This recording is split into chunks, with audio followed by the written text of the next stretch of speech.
Salam dəyərli izləyicilərimiz, hər vaxtınız xeyirli olsun. Dediyimiz kimi avqust ayının 1-dən etibarən kiçik-kiçik maraqlı video izahlar gələcək. Bu gün ilk dərsimizi yükləyəcəm inşallah. Deməli, birinci dərsimizi mən Roma rəqəmlərinə həsr etdim. Demək ki, Roma rəqəmləri necə öyrənilir? Gəlin başlayaq ilk hissədən. Deməli, Roma rəqəmlərini öyrənərkən əsasən indi bizə abituriyentlər çox güman ki, qulaq asacaq. Deməli, ilk öncə rəqəmləri tanımaq lazımdır. Baxın, 1 rəqəmidir, 5 rəqəmidir, 10-dur, 50-dir, 100-dür, 500-dür və 1000-dir. Bunları əzbərdən bilmək lazımdır ki, bu, məsəl üçün, belə deyək ki, bizim bildiyimiz rəqəmlər və ədədlər Roma say sistemində qarşılığı necədir? Və biz bu rəqəmlərdən istifadə edərək digər ədədləri əldə edirik. Bunun üçün müəyyən qaydalar var. Roma rəqəmlərində müəyyən qaydalar var. Baxın, burada qaydaları qeyd etmişəm. Birinci qayda nədir? Təkrarlanma məhdudiyyəti. Təkrarlanma məhdudiyyəti nədir? İstənilən rəqəm 3 dəfədən artıq yazıla bilməz. Və yaxud da mövcud olan rəqəm digər rəqəmlərdən alına bilməz. Bu nə deməkdir? Baxın, 3 dəfədən artıq təkrarlanma nə deməkdir? Tutaq ki, biz 3 yazmaq istəyirik. 3 yazmaq istəyəndə 3-ü belə bu qayda ilə yaza bilirik. Amma 4 yazmaq istəyəndə biz 4 dənə bir rəqəmindən istifadə edə bilmirik. Bəs yaxşı, növbəti təkrarlanma qaydamız nə ola bilər bizim? Dedik ki, mövcud olan rəqəm digər rəqəmin təkrarlanmasından alınmır. Məsəl üçün 10 yazmaq istəyiriksə, biz burada 2 dənə 5-dən istifadə edə bilmərik. Çünki bizim 10-umuz var. Ona görə biz yalnızca mövcud olan rəqəmdən istifadə edirik. Demək ki, təkrar olsun deyə bir də deyək, istənilən rəqəm 3 dəfədən çox təkrarlana bilməz. Mövcud olan rəqəm isə digər 2 rəqəmin təkrarından alına bilməz. Bu bizim ilk qaydamızdır. İkinci qaydamız toplama qaydasıdır. Toplama qaydasında vəziyyət belədir. Tutaq ki, bizdə bir böyük rəqəm gəlir, sonra kiçik rəqəm gəlir. Biz bunları adi qaydada toplayırıq. 10 + 1, bu bizə 11 nəticəsini vermiş olur. Yəni, standart qaydadır. Məsəl üçün, M, D yazmış olsaq, M bildiyimiz kimi 1000-dir. Və D isə 500-dür. Bu bizə 1500-ü verir.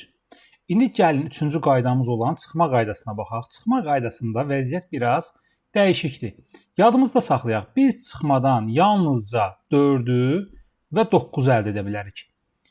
40-ı və 90-ı əldə edə bilərik.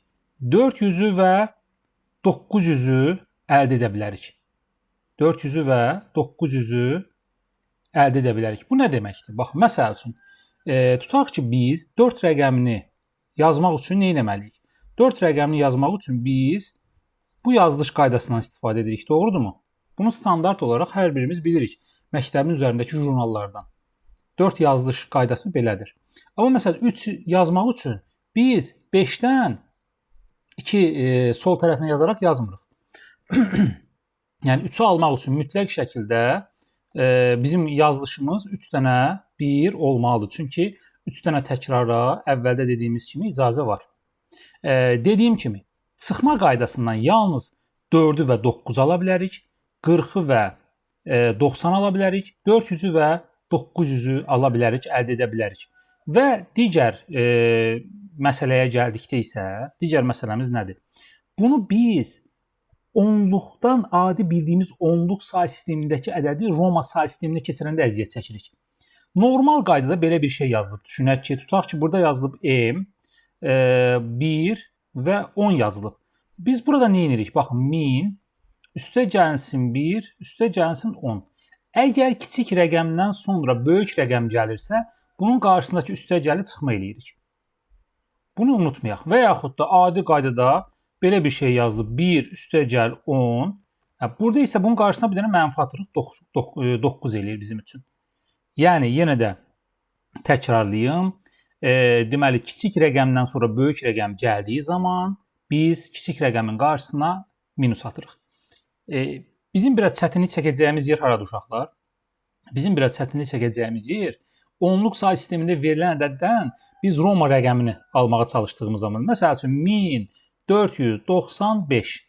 Bu zaman nə edin? Bu zaman bizim qaydamız nədir? Parçalayın.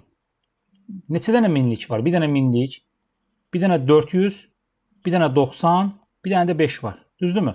Bax, 1000-i almaq üçün biz M yazırıq. Düzdür? M. 400-ü almaq üçün biz dedik ki, baxın 400-ü almaq üçün çıxma qaydasından istifadə edə bilərik. 400-ü almaq üçün biz 500 yazarıq. 500-ün qarşısına bir dənə nə yazarıq? 500-ün qarşısına bir dənə C, yəni 100 yazarıq. 500-dən 100 çıxanda 400 eləsin. 90-ı almaq üçün, bir dəqiqə üzr istəyirəm, burada səhifənin üstə gəl yazdım.